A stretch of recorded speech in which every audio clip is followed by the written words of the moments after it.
معزز سامعین السلام علیکم ورحمۃ اللہ وبرکاتہ۔ آپ سب لوگوں کا ارمان ٹی وی پہ ایک بار پھر خوش آمدید۔ ٹائٹل تو آپ نے ریڈ کر لیا ہوگا۔ ویڈیو کی طرف بڑھنے سے پہلے آپ ہمارے چینل کو سبسکرائب کر دیں اور گھنٹی کے بیل کو پریس کر دیں تاکہ ہمارے نئے آنے والی ویڈیو سب سے پہلے آپ کو ملے۔ چلتے ہیں ہم اپنی ویڈیو کی طرف۔ حرم کے 3 حروف کی نسبت سے سر میں خشکی کے 3 علاج۔ نمبر 1، سر میں یعنی زیتون شریف کا تیل ڈال کر روزانہ کم از کم 7 منٹ بالوں میں اچھی طرح سے لگائیں تاکہ بالوں کی جڑوں تک پہنچ جائے۔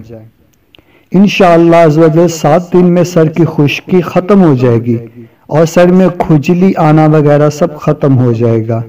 نمبر 2، روزانہ تھوڑے سے نیم کے پتے پیس کر پانی میں ڈال کر سر دھو لیجئے۔ انشاءاللہ عزوجل اس سے بھی آپ کے سر کی خشکی ختم ہو جائے گی۔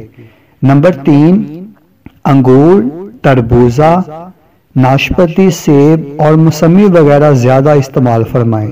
اس سے بھی آپ کے بالوں میں جو خشکی ہوگی وہ انشاءاللہ عزوجل ختم ہو جائے گی۔ اگر آپ کو میری یہ ویڈیو اچھی لگی ہو تو ویڈیو کو لائک، شیئر، کمنٹ ضرور کر دیں۔ جزاک اللہ۔